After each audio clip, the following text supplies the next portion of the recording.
What even qualifies as an original in a world where algorithms can generate art, audio, and video indistinguishable from human creation? The idea of the original has always been tied to exclusivity, provenance, and aura. But these attributes are increasingly faked or algorithmically replicated with ease. Roland Barthes once described the photograph's power as rooted in its physical presence, its evidence that this was how it was. Yet deepfakes and AI generated imagery mock this idea by mimicking not just an image, but a moment in time, collapsing authenticity into performance.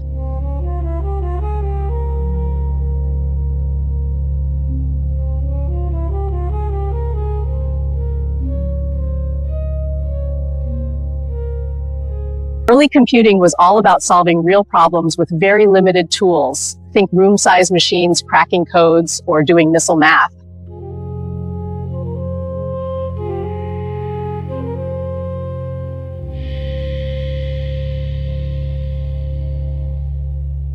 In a world where algorithms create everything from voice, memos to handwritten notes,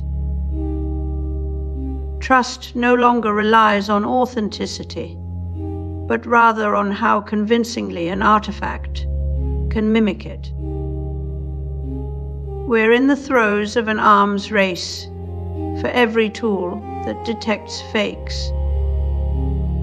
Another emerges designed to outwit it.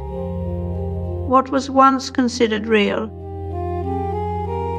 your grandmother's loopy handwriting or a teenager's casual slang, is now programmable.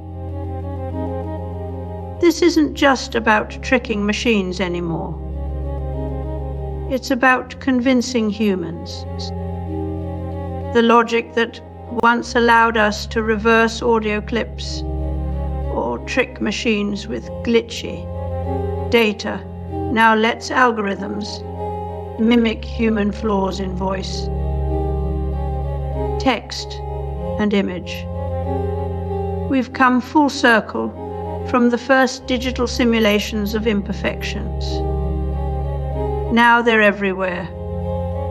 These systems don't target perfection. They aim for just enough irregularity to pass as natural, like a well-timed stutter or an offhand typo that makes it feel human. This new realism isn't about truth, it's about performance. A deepfake doesn't need to be flawless. It needs just enough human, like imperfection, to feel real, which is where we lose our grip on what's genuine. In algorithmic culture, authenticity becomes a commodity, bought and sold in cycles of detection and evasion. The original, it no longer exists, it's obsolete.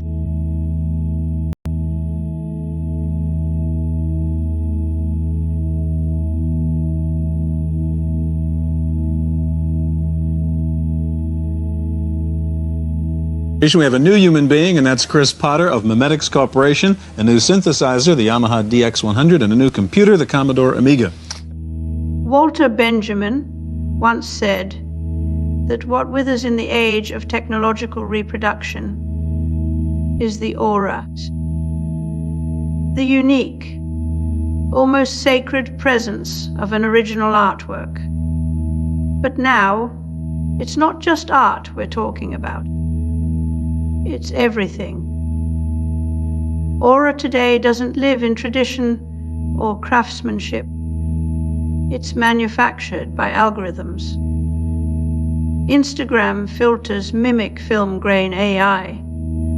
Paintings imitate Van Goghs.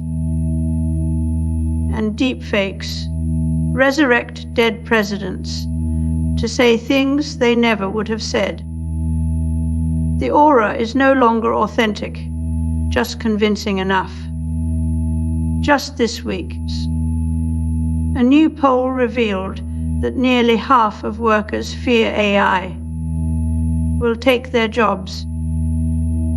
That's not just about efficiency, it's existential. When your labor can be spoofed, even predicted by an algorithm, what remains of the human role? Chris Potter's Memetics Cooperation Project shows us one answer: ambiguity. The tools he uses are collaborative and generative, but they also make it impossible to know who is making what decisions. Are we artists now, or just data points in a feedback loop? You might think the problem here is fakery, but that's not it. The real issue is how we're being conditioned to accept these simulations as authentic. Van Gogh feared photography, flattened humanity into chemical processes and mechanical poses. Today, AI does something worse. It convinces us those surfaces were always alive with meaning. Aura isn't just lost.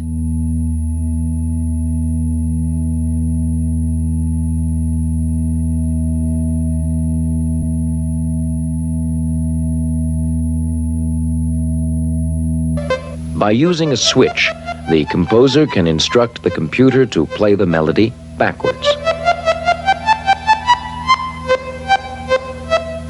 or upside down.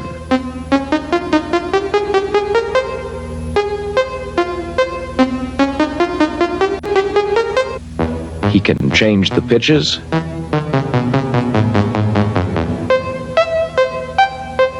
he can play loudly or softly,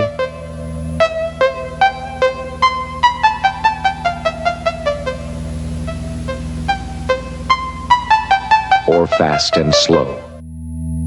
Once, we trusted the original, a handwritten letter, an unretouched photograph, as proof of truth.